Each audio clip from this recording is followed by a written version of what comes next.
Fast and Furious franchise has a whole bunch of great action sequences, but which ones are the absolute best? For the first film, the highlight has to be the big truck heist from the third act. Part of its appeal is just how tactile and real it feels. Sure, there are a lot more action-heavy sequences throughout the franchise, but this one's special for being on the more believable side of the spectrum while still maintaining a certain level of ridiculousness. It features Vince hanging onto a semi-truck and doing his best not to get shot by the driver. Meanwhile, Dom, Letty, and Brian all try to save Vince, with Brian being the one to actually get the job done. It's in the moment after, when Brian is forced to reveal he's a Fed, that things take an even more dramatic turn. You could make the case that the sequence extends beyond the truck chase and includes the final chase where Dom and Brian pursue Tran, which culminates in that final drag race between Dom and Brian. If you include all of these epic moments, they make for one hell of a sequence and a potential early high point for the series as a whole. Similarly, the Tokyo chase from Fast and the Furious Tokyo Drift just feels like a proper old school car chase with a healthy amount of practically applied drifting.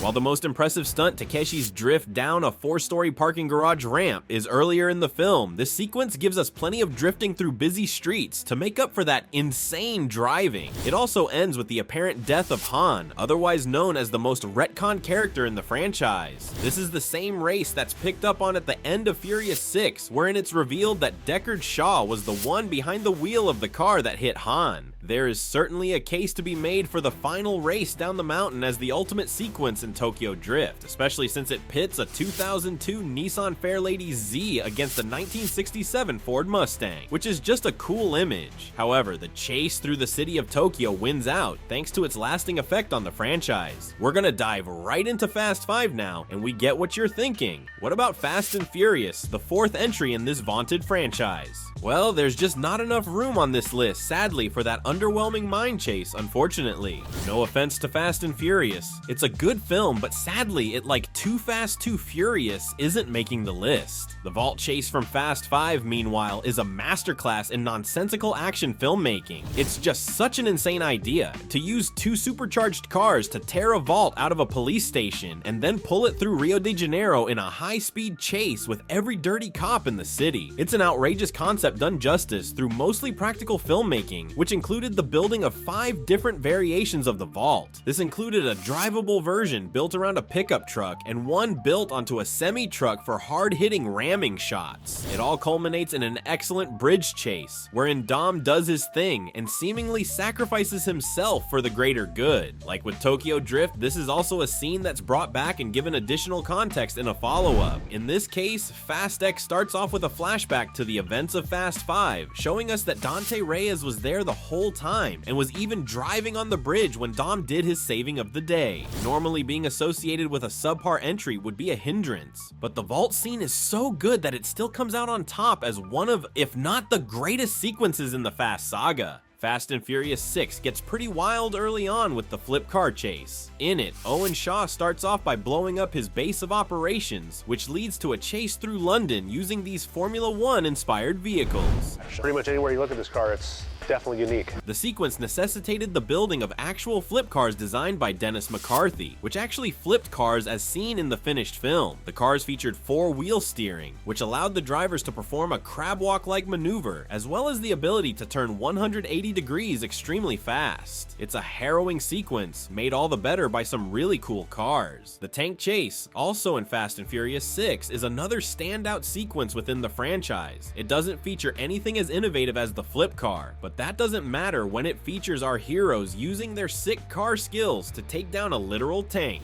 For filming, a custom tank was built using a real Chieftain World War II tank, which in turn smashed real cars on a real highway. Even that insane moment where the tank seems to leap out of the truck is real, albeit done with the aid of a ramp. The scene culminates with Dom saving Letty in a moment so ridiculous, it really feels like it should ruin what came before. But what came before is so cool, it more than makes up for the CGI body doubles thrown through the air in that climactic moment. In Furious 7, we get a whole bunch of great action sequences, and one of the best is the convoy chase, wherein Dom and his team have to rescue Ramsey from Jakandai's men, including martial arts icon Tony Jaa as the lead henchman who gets a hand-to-hand fight against Paul Walker's Brian. It all starts with a wild airdrop scene, which features far more practical stunt work than you might expect. The scene culminates with a race down a mountain and the convoy's main rig going over a cliffside, making it a sequence very concerned with the theme of falling down. Jumping a Lycan Hypersport through Abu Dhabi's Etihad Tower skyscrapers is one of those really outrageous CG-fueled sequences that still utilized a shocking amount of practical car stunt work.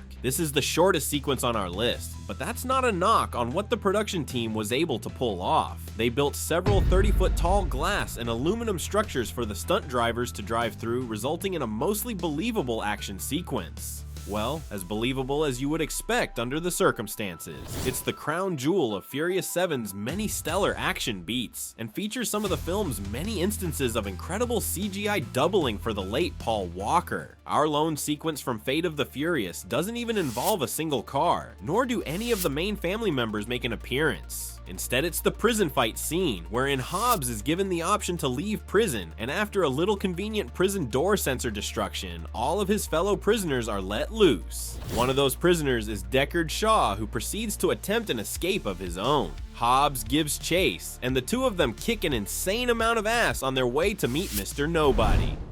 Oh, it took longer than I expected. If we had to include another scene from Fate of the Furious, it would be another showcase for Deckard Shaw. He saves Dom's kid with the help of brother Owen and some really great noise-canceling headphones. Is the music good? It's not as bombastic or as thrilling as hordes of zombie cars or the family battling a submarine, but it is adorable. F9 is arguably the weakest entry in the Fast franchise, but that doesn't mean we couldn't find some fun in its maximalist aesthetic. While scenes like the bridge jump strained credulity in a way that felt forced and cringy, there's a lot to like in the big magnetic car chase. As with most of the action in these films, there was an impressive amount of practical work that went into this fantastical sequence. Unfortunately, it is let down by some of the most insane physics in the franchise, and that includes the space scene. Fast X features a bonkers chase through Rome, wherein Dom and his crew have to stop a massive rolling bomb from taking out the Vatican. It's obviously an attempt at outdoing the vault scene from Fast 5, and though it doesn't ever reach the heights of that iconic sequence, it is a lot of fun to watch unfold. A lot of that comes down to Dante, played by Jason Momoa, who's just having the time of his life in the role of the villain. Hey, dorks, what are we blowing up? What's your favorite action sequence in the Fast saga? Let us know in the comments, and thanks for watching ScreenRant.